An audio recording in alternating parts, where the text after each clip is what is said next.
So one of the questions I most often get when I talk about habits or routines or rituals is, why are the good ones so hard to build and the bad ones are so easy to build? In other words, why is it hard to do what we should do and easy to do the things that we shouldn't do? And I would love it if there was a really simple answer. And if you are a neuroscientist out there and you know this, you have found what the connection is, please share it with me. So I'm a faith person, and I look back at a guy named Paul, who was a transformed human being. He went from believing one thing to believing something completely different almost overnight. Very interesting story, definitely worth looking up. And anyway, he wrote a lot of the Bible. And so it always occurs to me when I get down on myself that here was a guy who did unbelievably courageous things. Talk about getting out of your comfort zone on a regular basis.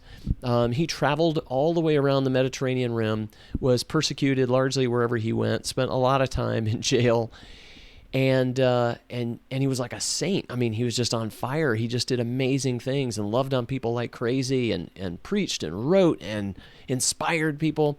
And yet in his personal writings, he would still say things like, why do I do that thing that I shouldn't do? Like basically crying out, like, what's wrong with me? And I think, okay, if some people a couple thousand years ago were struggling with the same things, I shouldn't feel bad about myself. And you shouldn't feel bad about yourself.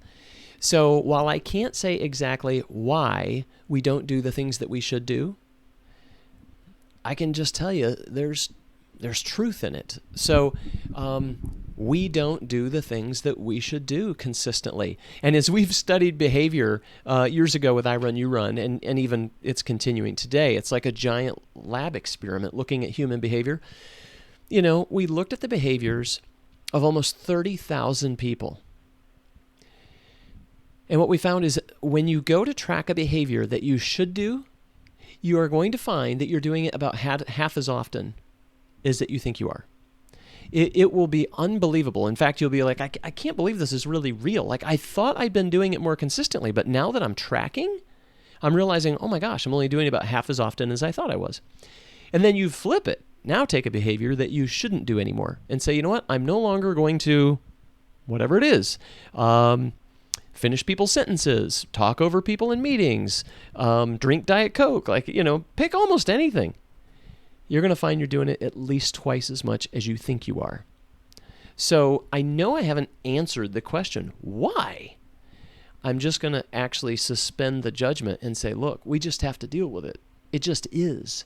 We are people who like to do what we feel like doing when we feel like doing it. That is not a recipe for success. That is not a recipe for you achieving your potential. It is not a recipe for greatness in any aspect of your life. As a leader, as a busy professional, as a spouse or a friend or a parent. Again, that's why I talk a lot about rituals and routines as opposed to habits.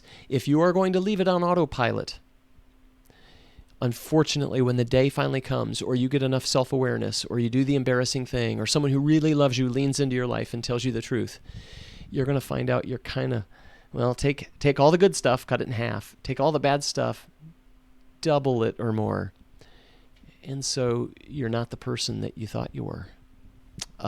Sorry, I hate to disappoint people, but we know this. It shouldn't be surprising. But there's hope. And the hope is in how do you construct routines that work. You can change behavior. You can do hard things. And you can do the things that you should do even when you don't feel like it. We'll talk about that a little bit more in some of our follow-on videos. Just don't beat yourself up, okay? Have a good day.